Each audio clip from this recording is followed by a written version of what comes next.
तो इस second part यानी कि दूसरे पार्ट को सुनने से पहले आप हमारा जो पहला पार्ट है, उसे अवश्य सुनें।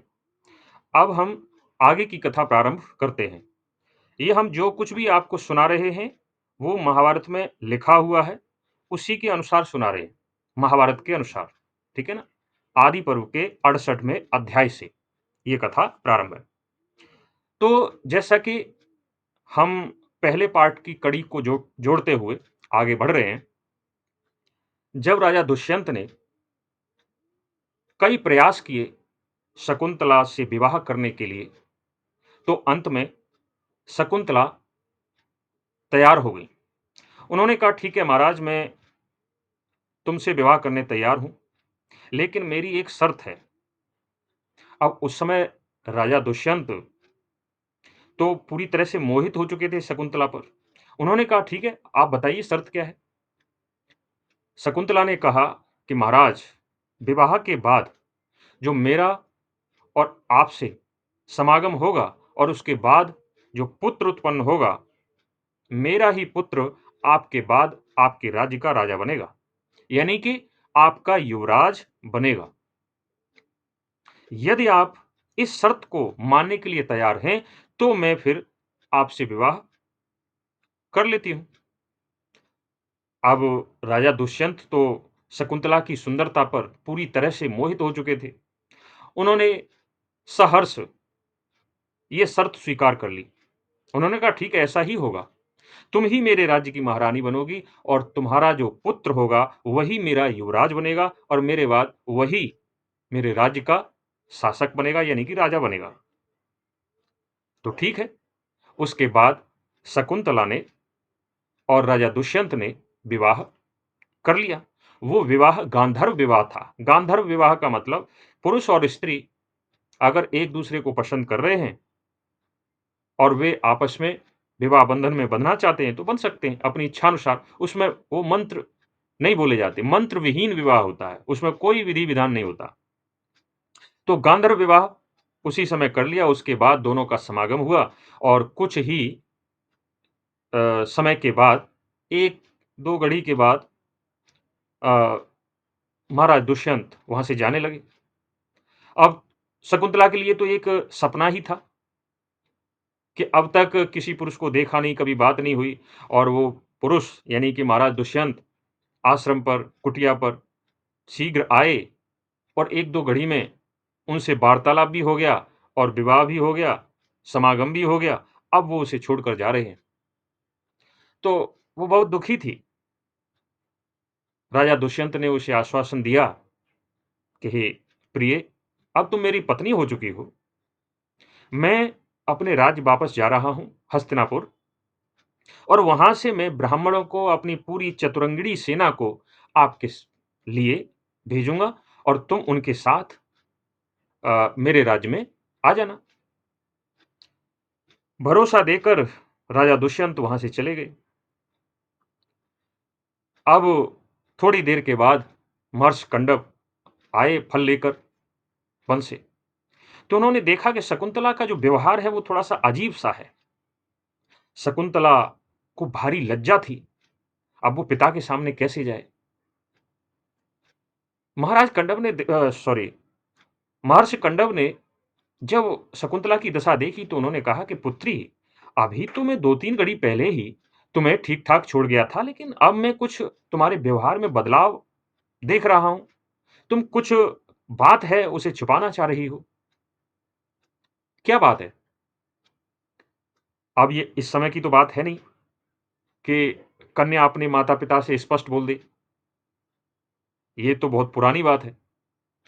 तो आप सोच सकते हैं कि उस समय शकुंतला ने कितना साहस किया होगा इस बात को बोलने के लिए कि पिताजी, मैंने महाराज दुष्यंत को अपना पति स्वीकार कर लिया है। वे यहां पर आए थे और पूरी बात बता दी। तो महर्षि कंडव ने कहा, कोई बात नहीं।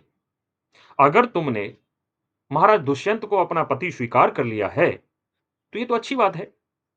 वे ही तुम्हारे योग्य हैं और वे कोई छोटे-मोटे राजा नहीं हैं, बहुत महान धर्मात्मा और योद्धा राजा हैं और उनका कुल भी बहुत अच्छा है, तो ये तो अच्छी बात है। लेकिन अभी भी शकुंतला डरी हुई थी। शकुंतला ने कहा कि पिताजी, इस बात को जानकर आप क्रोधित मत होना और किसी भी तरह से महाराज दुष्यंत को, जो अब मेरे पति बन चुके हैं, उन्हें श्राप मत देना। क्योंकि उसे डर लग रहा था, क्योंकि उसने महाराज दुष्यंत को पति स्वीकार किया था अपने पिता की आज्ञा के बिना। पिता को तो पता भी नहीं था।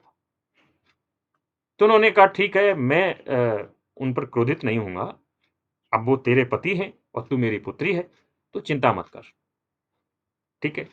फिर भी उन्होंने वचन ले लिया कि तुम मुझे वचन दो। तो महर्षि कण्व ने उसे एक तरह से वरदान दिया कि मैं वरदान देता हूँ कि तेरे पति यानी कि दुष्यंत हमेशा धर्म में लीन रहें और कभी भी राज्य से गिरे नहीं। तो इसके बाद शकुंतला आराम से उस आश्रम पर रहने लगी और प्रतीक्षा करने लगी कि महाराज दुष्यंत अपने ब्राह्मण और चतुरंगिणी सेना भेज रहे होंगे, तो मैं उनके साथ चली जाऊँगी। लेकिन दिन चले गए, हफ्ते चले गए, महीने चले गए, ऋतुएँ चली गईं, प्रतीक्षा करते-करते, लेकिन कोई भी वहाँ पर न संदेश आया, न कोई शकुंतला को लेने आया। और इस तरह से 3 वर्ष बीत गए और दूसरी तरफ जब विवाह के बाद शकुंतला और महाराज दुष्यंत का समागम हुआ था, तभी से शकुंतला के उदर में गर्भ पल रहा था। 3 वर्ष हो गए और गर्भ उदर में था।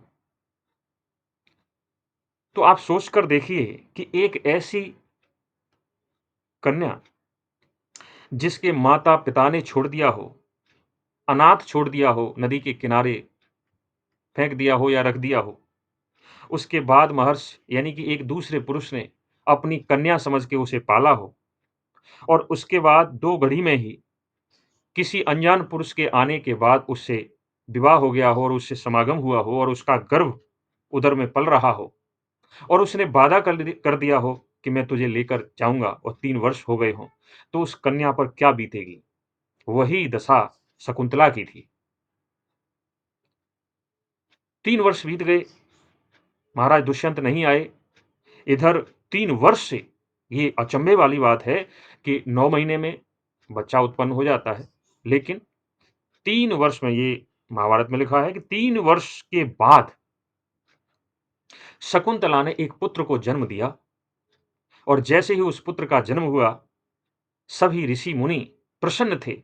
यहाँ तक कि देवता प्रसन्न थे और देवराज इंद्र स्वयं शकुंतला के पास आए और कहा कि हे शकुंतले, ये कोई साधारण बालक नहीं है। यह आगे चलकर चक्रवर्ती सम्राट बनेगा और ये इतना शक्तिशाली होगा कि इसके सामने कोई भी शत्रु टिक नहीं सकता। या तो अपनी जान बचाने के लिए भाग जाएगा या ये बालक बड़ा होकर उसको नष्ट कर देगा। कोई भी इसके सामने टिक नहीं सकता। ये बहुत बड़ा धर्मात्मा होगा, कई यज्ञों को करेगा, अश्वमेध यज्ञ, राजसूय यज्ञ, ऐसी सैकड़ों यज्ञ करेगा, ब्राह्मणों को दान देगा, प्रजा से प्रेम करेगा। जब देवराज इंद्र ने उस बालक के इतने सारे गुण शकुंतला को गिनाए, तो शकुंतला का जो दुःख था, वो तो बहुत दूर चला गया। वो प्रसन्न थी कि उसने एक ऐसे बालक को उत्पन्न किया है। उसके बाद इंद्रदेव वहां से चले गए। शकुंतला अपने बालक को पालने लगी। अब वो कहते हैं ना कि पूत के पैर पालने में दिखाई दे जाते हैं। तो ठीक इसी तरह से बचपन से ही उसकी जो शक्तियाँ थी, उसकी जो प्रतिभा थी, वो दिखाई देने लगी। 6 वर्ष का होते-होते वह बालक इतना शक्तिशाली हो गया कि मात्र 6 वर्ष का बालक बड़े से बड़े जंगली और हिंसक जानवर को बड़ी आसानी से खिलौने की तरह पकड़ लेता था और लाकर आश्रम के निकट ही बाँध देता था। और जब उसकी इच्छा होती थी, तो चाहे वो शेर हो, हाथी हो, वराह हो, भैंसा हो, कितने भी शक्तिशाली जानवर हों, उनकी पीठ पर बैठकर पूरे वन में चक्कर लगाता था। ये सब महाभारत में वर्णन है। तो इतना शक्तिशाली था और बहुत सारे दैत्य, राक्षस, पिशाच उस आश्रम के आस-पास, उस आश्रम में जो कुछ भी होता था उसमें विघ्न डाला करते थे। ऋषि मुनियों को परेशान किया करते थे। तो मात्र 6 साल का बालक उसने राक्षसों को, दैत्यों को, पिशाचों को मार-मार के कुछ को तो ऊपर पहुँचा दिया यानी कि प्राण ही निकाल लिए और कुछ उसके डर के मारे बहुत दूर भाग गए। अब एक बार एक दैत्य था जो बहुत शक्तिशाली था। उसने जब सुना कि एक 6 साल का बालक और बड़े-बड़े दैत्यों को मार-मार कर या तो उनके प्राण निकाल लेता है या उनको भगा देता है, मैं देखता हूँ। तो वो बहुत ही बलशाली दैत्य था। वो आया और उस शकुंतला के पुत्र से युद्ध करने के लिए उसे ललकारने लगा। उस छोटे से बालक ने उसको अपनी बाहों में भर लिया और ऐसा जकड़ा कि उसके जितनी भी इंद्रियाँ थीं, जैसे कि कान, नाक, मुँह, गुदा, सब से खून निकलने लगा और पटक-पटक कर इस तरह से मारा कि उसके प्राण ही निकल गए। अब जब ये बात आग की तरह उस वन के चारों तरफ फैली कि एक छोटे से बालक ने अत्यंत ही शक्तिशाली दैत्य को पटक-पटक के मार दिया, तो सभी राक्षस, सभी दैत्य वहां से किनारा कर गए और उस तरफ डर के मारे देखते तक नहीं थे। ये बात जब आश्रम में सभी ऋषि मुनियों को पता चली, तो सभी ऋषि मुनियों ने सोचा कि अब ये बालक 6 साल का हो गया, 6 वर्ष का हो गया है, अब इसका नामकरण कर देते हैं। तो जब नामकरण की बारी आई, तो सभी ऋषि मुनियों ने विचार किया और एक मत से यह बात बोली कि ये बालक तो सभी का दमन करने वाला है, इसलिए इस बालक का नाम सर्वदमन रखा जाना चाहिए। और बाद में यह निर्णय हुआ और उस शकुंतला के पुत्र का नाम सर्वदमन, ठीक है ना? सर्वदमन रख दिया, क्योंकि वो सभी का दमन करता था। तो सर्वदमन यानी कि शकुंतला और दुष्यंत का वह पुत्र बढ़ने लगा। फिर आगे क्या हुआ, शकुंतला को राजा दुष्यंत ने स्वीकार किया या नहीं किया, ये हम अगले पार्ट में बताएँगे। तब तक के लिए धन्यवाद।